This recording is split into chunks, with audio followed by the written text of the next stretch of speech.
Hey there, Lisa here from Echo Consulting. Today I want to show you how to hide columns in Smartsheet. And you may be wondering, well, why would I want to hide a column? I have all of these columns here with my data that I want to see.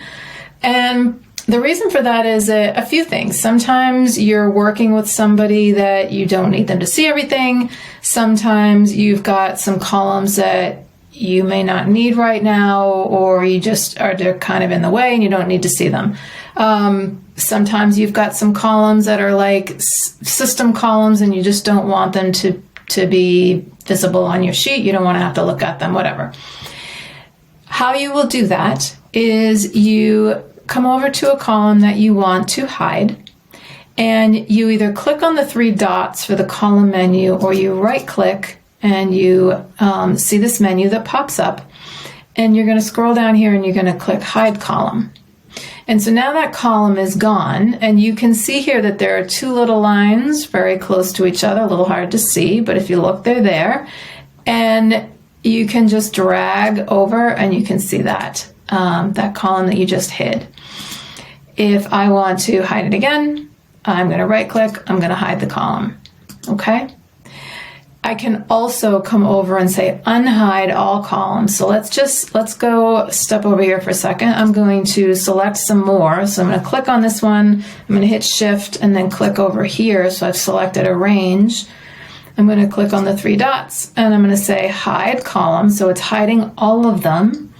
And then I'm also going to come over here and I'm going to say, you know what? I don't need the duration column. I don't need the difference columns. I don't need the funding columns to show right now because I'm not ready to work on those. So I'm going to have them there. I don't want to delete them, but I'm just going to hide them for now. So I clicked on one. I'm scrolling over here to duration. I'm holding down my shift key and I'm clicking again. And then I'm going to right click and hide those columns.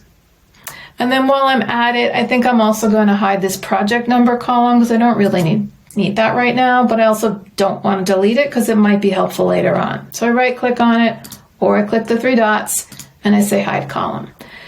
And then I'm working here for a bit and I say, oh boy, I want one of those columns back, but I don't remember what it was, or this is a sheet that I haven't worked on in a while and I want to make sure that I am viewing the data that is important to me, and I want to unhide these columns. So you go up to column header, click the three dots, unhide all columns. And so now they're all here again. And sometimes it's just a little tip. Sometimes what I like to do is before I hide something, I like to color code them. So I'll just change that color so that when I do hide and unhide, it's really easy for me to see the ones that were hidden, rather than having to go scroll through them and try to remember. So that's just a little tip. I hope this was helpful, how to hide and unhide columns so that you can better view your data. If you'd like to learn more about Smartsheet, feel free to subscribe to our Echo channel, on YouTube, and definitely reach out to us if you'd like some help with your Smartsheet solution. We would love to hear from you. Thanks so much for watching.